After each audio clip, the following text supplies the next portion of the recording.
Hey guys, how you doing today? Just another quick video today, and firstly, I thought I'd just go over what I've been painting over the last 24 hours, and I've just finished off my High Elf, and I finished off the back of his spear and the end butt of his scabbard there.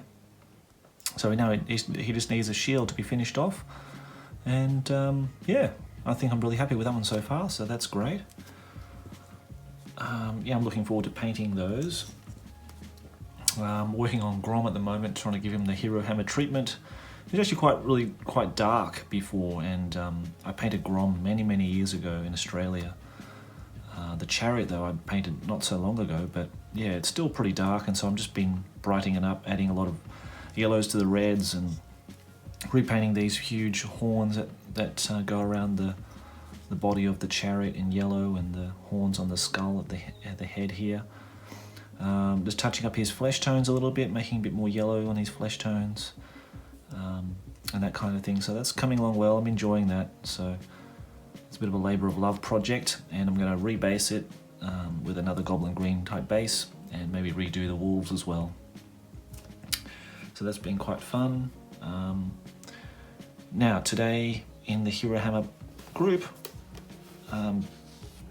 Damien asked about banners and how to paint banners. Okay, so as you've probably seen before in the previous video, I've been working on some banners for Man of War. Okay, and these are for my Greatship, Imperial Greatship, and the images here that I have drawn are based on the ones the studio did beautifully, okay, back in the day. Mine aren't, as good as the ones in the studio, but I'm sort of fairly happy with my interpretations of those. And if you're making a banner, that's one of the things that you're going to have to, is another skill that you're going to have to learn, that I'm going to have to learn as well, is that drawing and replicating someone else's imagery yourself takes time. It's not going to come naturally, and it took me a few attempts to get enough practice that I was happy with these particular ones to go ahead with it. Okay, so that's what I'm basing my banners on. Now, so the same principles would be the same for if you're doing one for a Man of War ship to a standard for your army for Warhammer Fantasy or 40k or whatever it might be.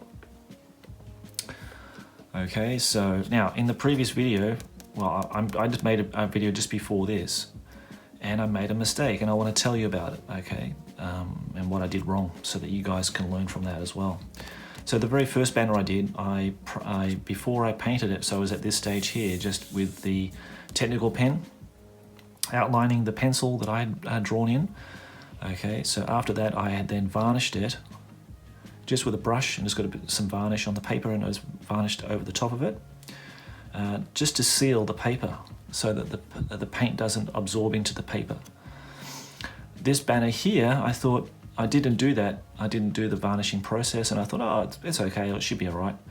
I should get around it, and it should be no problem. So when I started recording and started painting it, I noticed that the paper was the fibers were getting loose, and it absorbed too much, and I just couldn't carry on with it. So luckily I have another one of another design like this on another page that I can use to make that banner. So I had to start again, and then I varnished these two up here. So now all these banners here are varnished, so they're ready for painting. Okay. So today I thought we could start with this, which one? Maybe this skull design here first today. Okay. So we've got to this stage. So we've measured out our banner to the correct size that we needed. We've drawn in pencil, maybe outlined the design. Then we've gone with a technical pen. Make sure the ink is permanent when you use it, because if you use a varnish over the top of it, it will then start bleeding, and it will run everywhere, so it will ruin your design. So make sure the technical pen you're using says permanent ink. Okay. Then I varnished it, and then just give you a quick test. Yeah, it's pretty dry. It's dry. I just use a satin varnish from Vallejo to do that, but you can use matte varnish, any kind of varnish. You can spray varnish them. That's no problem at all. As long as they seal it, that's fine. Okay. Maybe you can even use hairspray. Maybe that would work too. I don't think hairspray would be a good idea actually. Don't do that. It's a crazy suggestion. I don't know why I suggested that. I'm thinking probably terrain or something. I think maybe that's like an adhesive, not a sealant. But yeah, like an aerosol varnish or something would be perfectly fine for that too. All right, so we're just going to go through and start painting this banner. So I've just got some paints put on my palette now already from the previous attempt. So I've just got some blue, I think it's Enchanted Blue, Intense Blue from Vallejo Model Color, and I've got some pale blue here that I've sort of just been mixing to get like a mid-tone between the two. It's like I can't remember what the color was called back in the day, the old Citadel paints, but maybe you know. It's not Ultramarines Blue, maybe it's Ultramarines Blue, I don't know. Of course, I don't know exactly what paints the guys used in the studio, but I can only make sort of a rough guess to replicate them. So I need to put the palette to the side. I can't have the palette and this page, this book, at the same time. So first of all, I'm just going to very carefully paint in the sections which are going to be blue without trying to go over. The other sections will be different. That will be different colors. And already I can see that the varnish is now making my paint nice and smooth, and it's just running over beautifully now. So, lesson learnt there, Josh. Don't try to cut corners, and try to do it properly. The first time will save you a lot of time and a lot of pain and suffering at the end, because making banners can be quite tedious and time consuming, and you don't want all your hard work to go to waste over something, just trying to cut corners and that kind of thing, which I was trying to do. Okay, so we're just going to get that.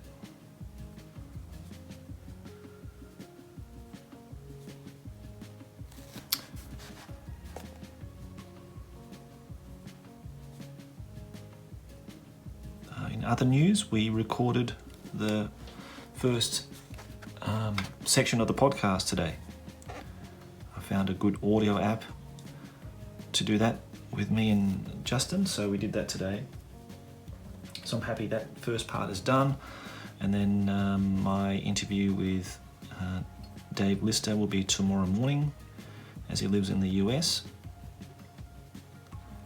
And once that's finished, and once I've finished editing everything, I'll upload it as a podcast. It was originally going to be, my vision was to be like a vidcast kind of thing on my channel, but I can't do that as yet. I'm going to work out how to do it, and in the meantime, just to get it off the ground, we're going to make it a podcast, so it's purely audible, that people can download on their phones or other devices anywhere and listen to it at any time, anywhere. And then if I can, because a lot of those podcasts, a lot of those audio content apps, you can't download to your phone.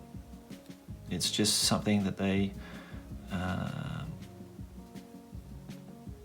host for you and that kind of thing. You can share it, but you can't really save it anywhere, I don't think. Anyhow, it's kind of a long story, but yeah, a lot of stuff going on in the background, and my sister recommended this particular podcasting hosting app called Anchor, and it's really good. It's really user friendly, and yeah, you know, it's just a pleasure to work with compared to a lot of other things I was using before. So fingers crossed, we should have our first episode up and downloadable sometime next week, which would be awesome. And I'm really looking forward to talking with Dave tomorrow, and about his, I'm actually going to do this banner too, about his armies and you know, his experiences, and I did outline some questions for him to ask. So, and he seems like a very knowledgeable guy, and more knowledgeable than me, and definitely than for that particular time in the hobby. So, and I have to get Dave to send me lots of pictures of his miniatures and his collections, and my idea is that I'm going to, as there's so much content out there now, so many, like with normally in this video I would put a few pics up at the end of miniatures that I've seen on Facebook that I thought really impressive, or armies that are really impressive, or just great stuff from the community. I'm just going to put together a whole video, a separate video that I'll put up once a week. I'll save all the images. I think no one will have any complaints about me sharing their work on my channel. So yeah, it's just a way to broaden the reach for those kind of things that when people don't have Facebook, and I know a lot of people don't have Facebook, and that's fine. I don't blame you. I just use it purely for the hobby groups that I've joined and communities that I'm a part of now, and I've met some really good people through it. So, but I can totally understand why people would not want to join something like Facebook.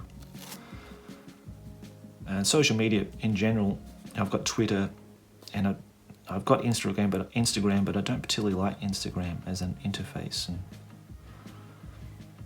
I don't really see the point of it. But yeah, I use it. We're going to use it for the podcast. I think Justin's likes Instagram, so he's going to support the podcast and what he's working on Instagram on his account, which is good.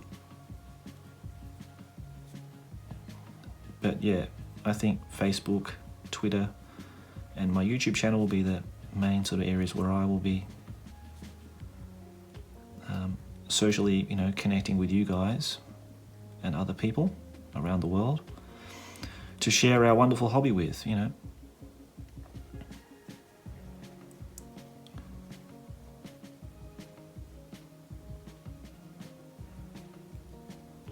I thought I'd just do this banner while the other one's drying.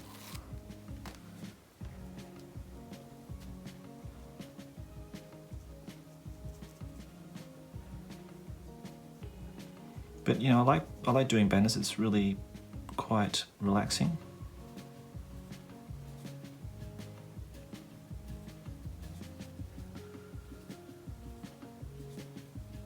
But if you don't have a steady hand, that could be an issue. With miniature painting or painting banners or anything, this fine in detail, it'd be really quite problematic for those people who don't have a steady hand. Or maybe it's better, maybe because you're resting your hand against the paper. Maybe that helps.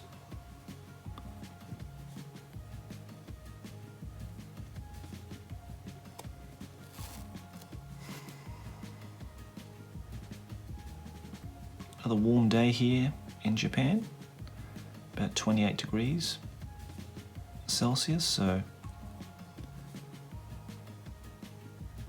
I'm enjoying a nice cold beer at the moment. Hope you don't mind. Hope you're having one with me.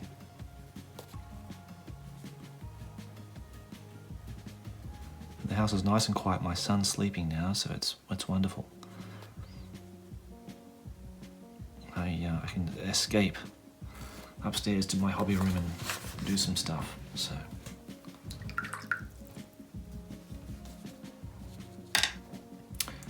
Okay, so the first one should be dry, looking at the paper. Yep, should be okay.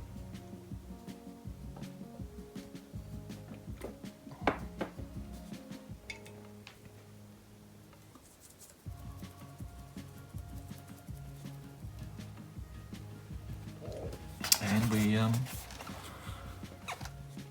go over it again. I've just added a bit more of that blue-grey pale blue grey into it.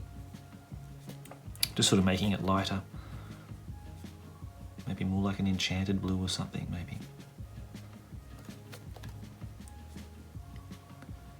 Yeah, so I knew that this was going to be a little bit challenging, try to get this under the camera at the same time, so I hope it's watchable for you.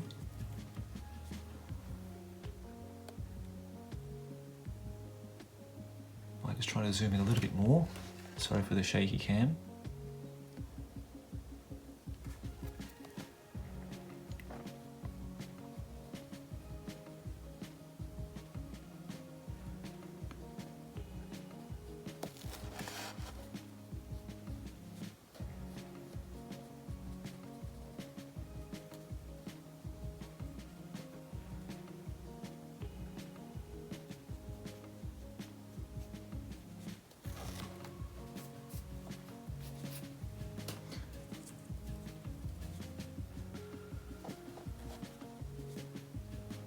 Yeah, these banners tend to have like a nice light band of light blue around the edges, especially around the tops there. And then they sort of, you know, get more heavily saturated as they go down to more deeper blues.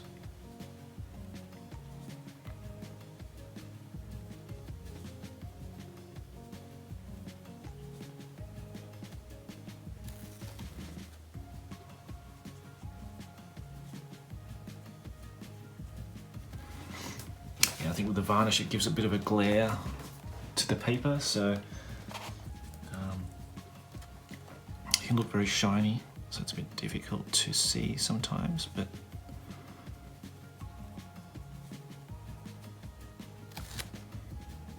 basically I'm just going back with that mid-tone colour, sort of working my way back.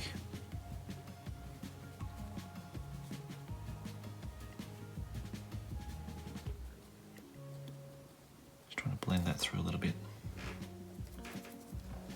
So they're just working between the two, so we get a nice sort of transition of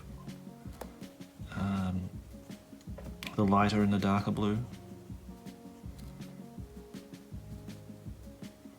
I don't know if the studio guys actually used inks. They might have used inks a lot too.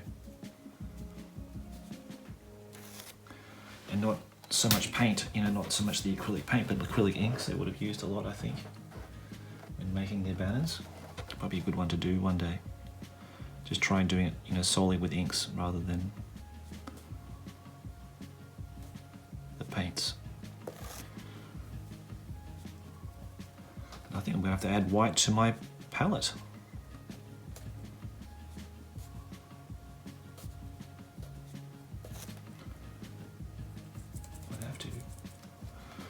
Not getting as light as I want it to be.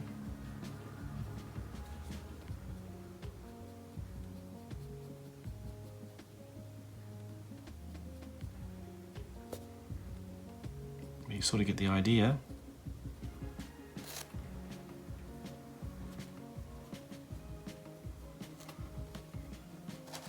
Yeah, give me a second. I just need to add some colours there on my palette before I go any further.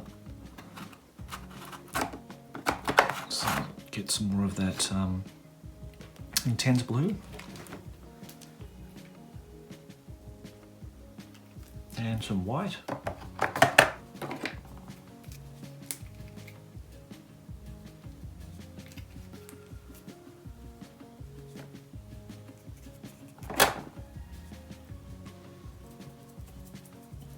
Yeah, the intense blue, I just want to make it like just straight intense blue because I want this area here to be a lot darker.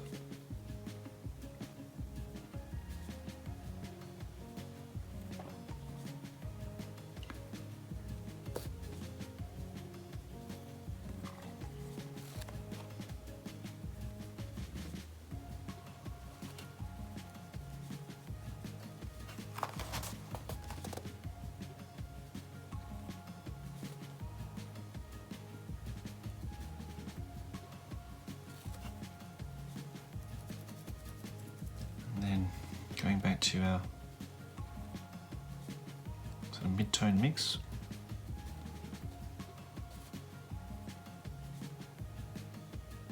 While the paint's still wet, sort of just blending those through.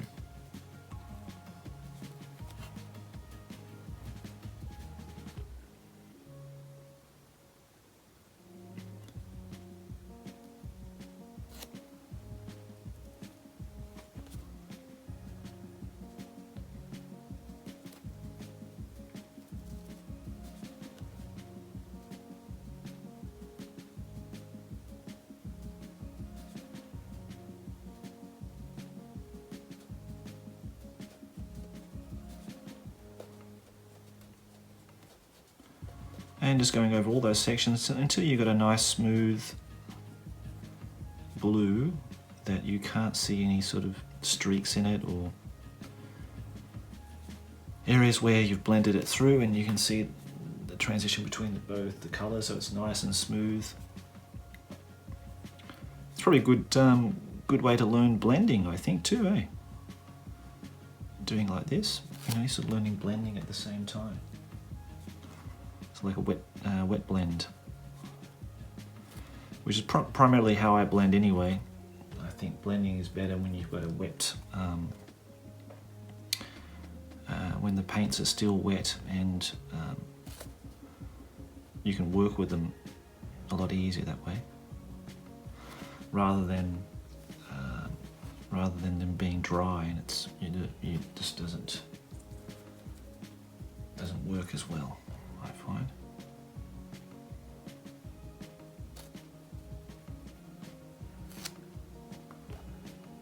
Okay, adding white into that mix now.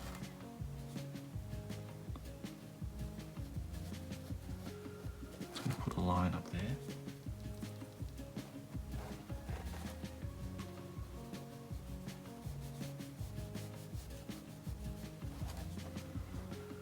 Something like that, so you can sort of just corner off.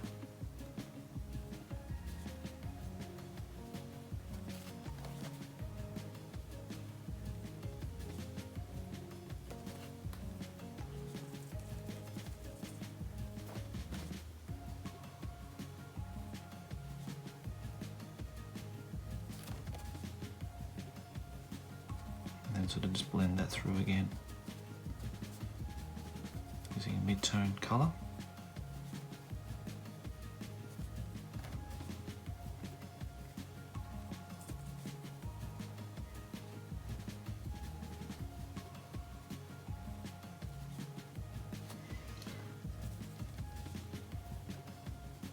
Just wasn't happy with that section there, so I'm just going to try to even out those colours there. Now, if you have an airbrush and you wanted to airbrush the background, like the back part of the main colour in the background, you can do that as well. And then from there, you can then draw on your, your diagram or whatever you want to do, the illustration, and then paint it on top of that. So you could do it that way too if you wanted to.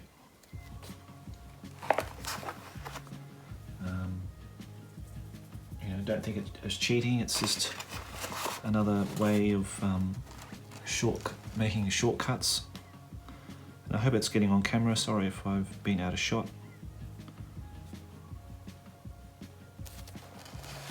I think this is much better. Like that, it's perfect. So sorry if it was out of shot before, guys, or on a bad angle. I have to get used to painting banners like this. I should really have it. If you had a stand behind this, it'd be perfect actually. Little what do you call it?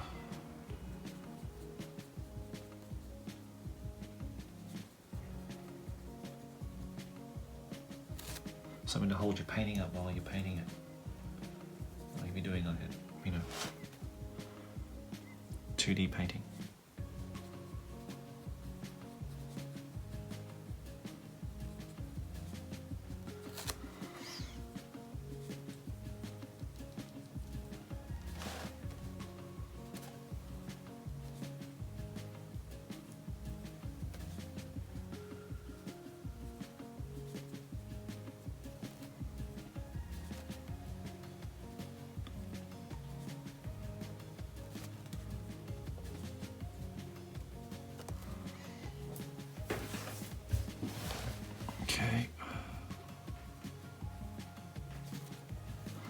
Okay, so I think we've touched on the blue enough now, and then we can work on another colour.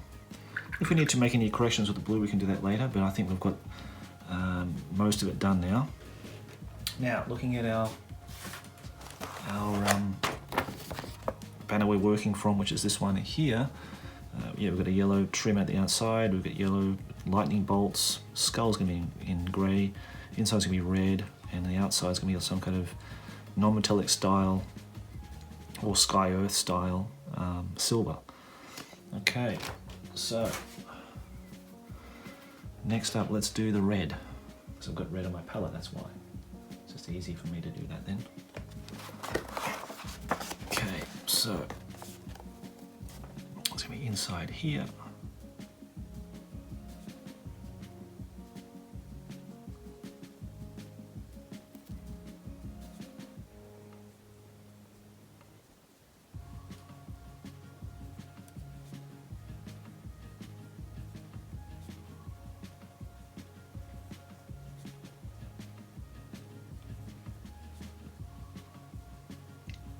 If you're sort of wondering about the back of this paper, you know, obviously that will need to be painted as well. As I have an airbrush, I'm probably going to just, when I finish doing these banners, I'm probably just going to airbrush the back of this paper and then cut out the banners. Just airbrush them in blue, and that'll be just an easier way of me getting a nice, even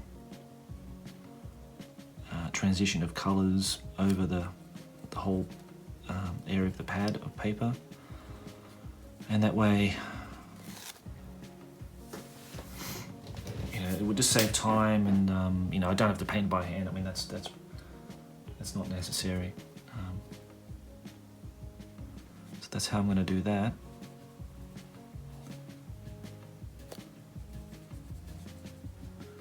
Just going over it again with another coat.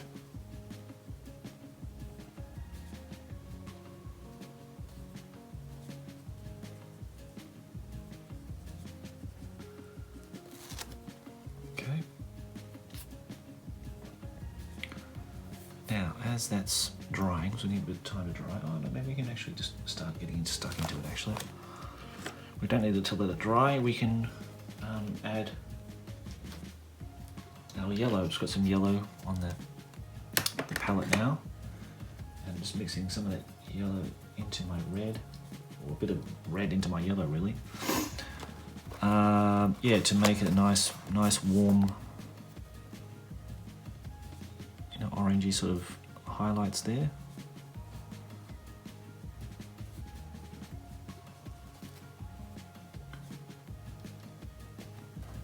And just going with red again. We'll work my way back.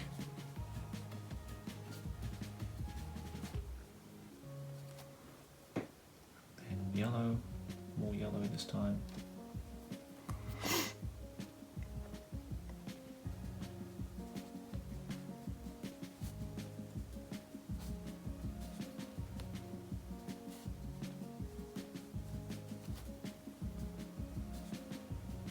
Add some beige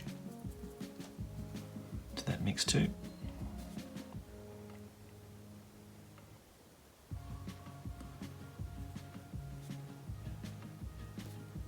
And sort of just work over the... This badge looks like something out of Space Hulk, doesn't it?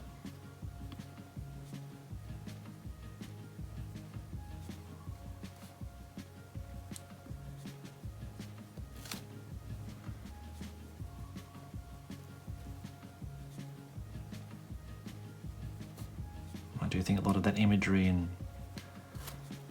has come from maybe early war German iconography and that kind of thing.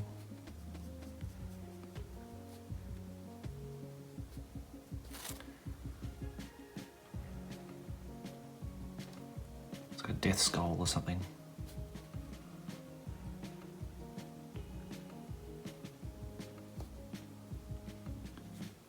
I think Games Workshop took ideas from just about anything in history, which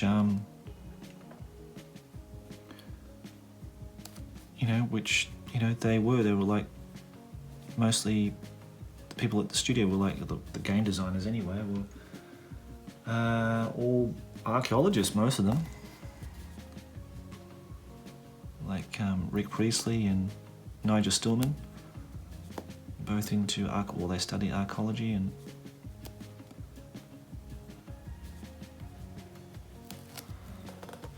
Nigel has travelled all over the place. You know, he went always somewhere on his holidays. Egypt and wherever, so I can see why Nigel was so inspired by history and places and culture and that kind of thing when writing his books.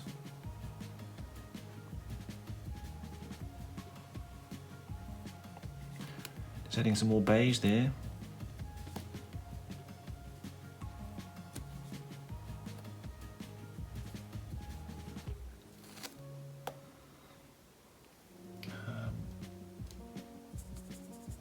Might even add a bit of white to that beige.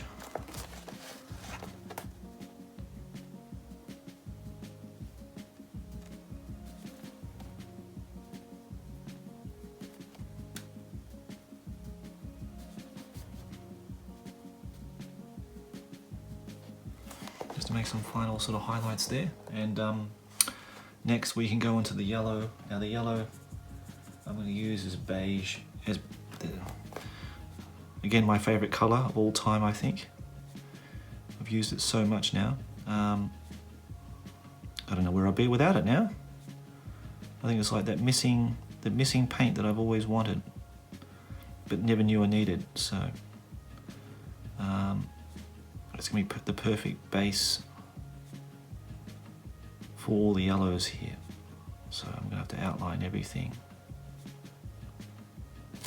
as carefully as I can, not to go over the black lines that I've drawn. Oh, hang on, sorry, that's not yellow.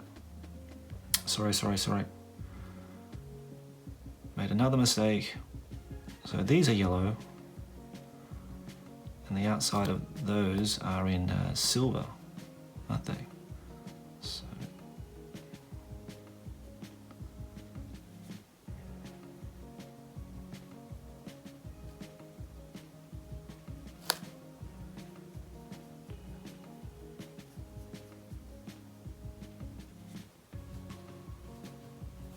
they probably lost their tips at the end, so I'm just going to repaint those over the blue.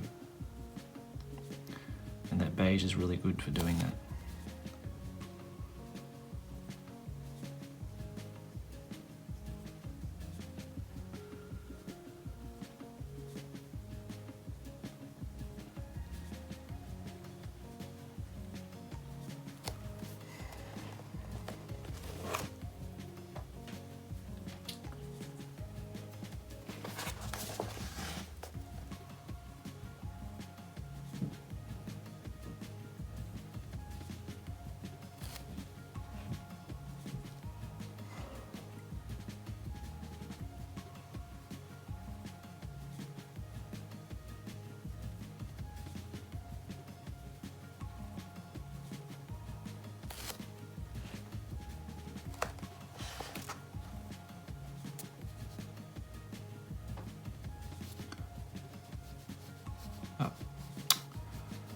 Just going over a little bit there.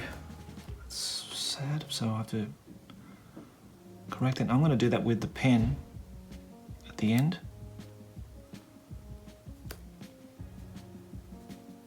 So I can make all those fine lines in black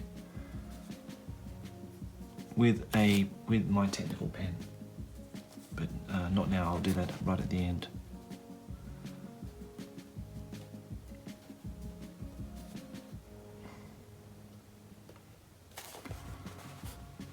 Okay.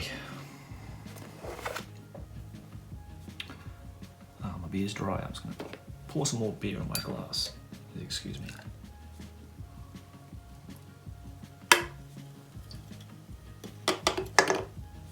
Cheers, guys.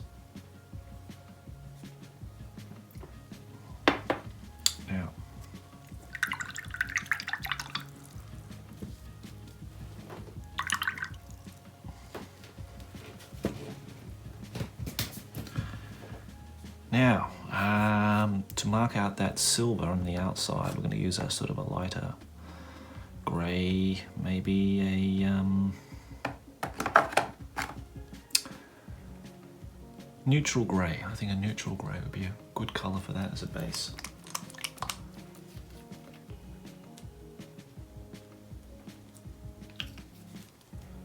Yeah, the other colours I mentioned, you are probably familiar with those now that I've used them so many times in the other tutorials. So the red is like a flat red I'm using, and the blue is the intense blue with pale grey as a highlight. The yellow is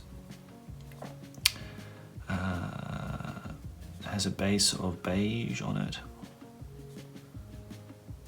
Okay, this is a neutral grey, so like I always say, if you don't have the right colours, the exact colours, you can always find something in your paint collection that's going to be very, very similar. I don't want you to go out and buy those particular paints for it. That's not necessary at all.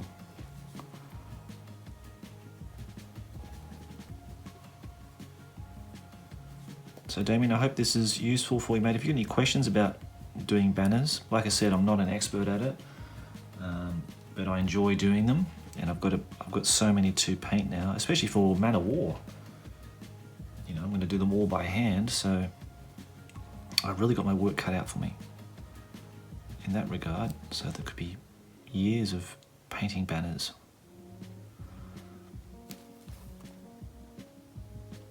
But yeah, it's something I want to get better at doing, and I'm glad that you decided to possibly undertake painting your own banners.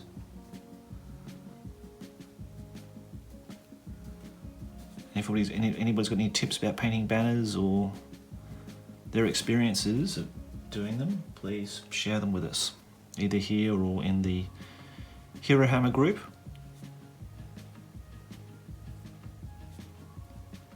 Or you can send an email or something like that to me, and I can share it here with the guys in the videos.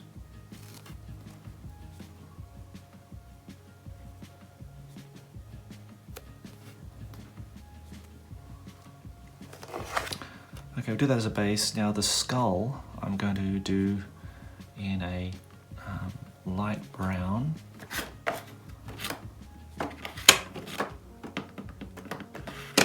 So a quick look. Oh, maybe that heavy brown might be okay for that, eh?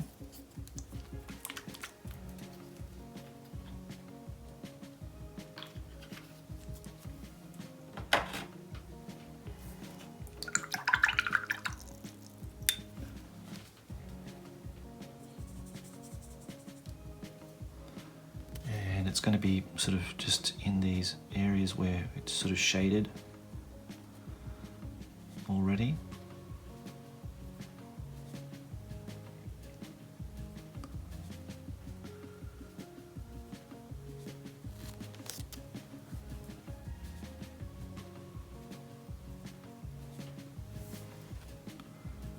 Mainly just here. Oh, that's too heavy. That's okay. I'm going to go with some boned white.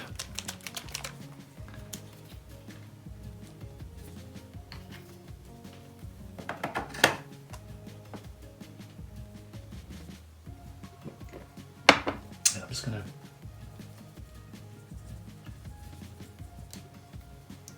blend that in with the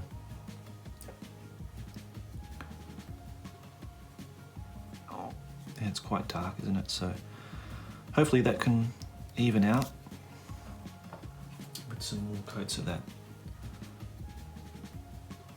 boned white there.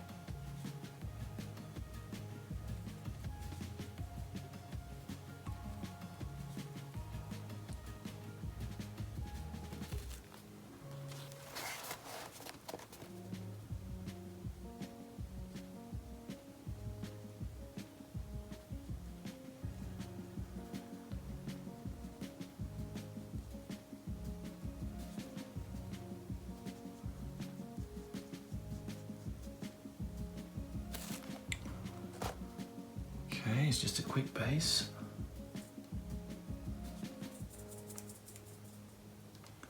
Just gonna add some white into that bone color, and just trying to smooth out some of those transitions there.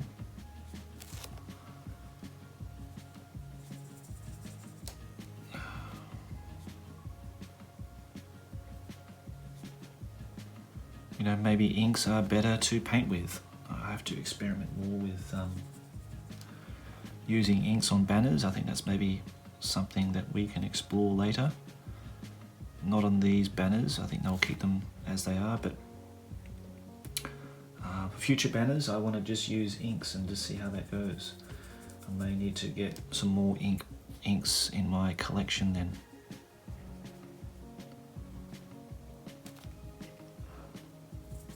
Yeah, I've got some Winsor & Newton inks which are not bad. They're not too expensive, but they're very, very watery, very thin and watery.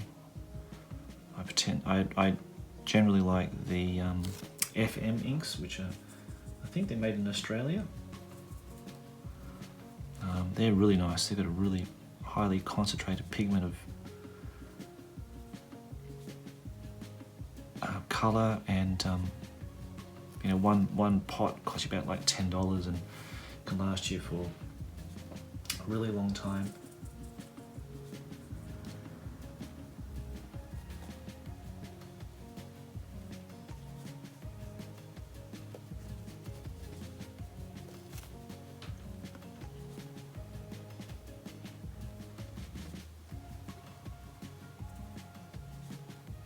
We're coming up to about the 42-minute mark now. I can see on my phone, so we need to do this maybe over 2 sessions. And if there's enough interest in it, I'll do the other one too for you guys before going on to other stuff.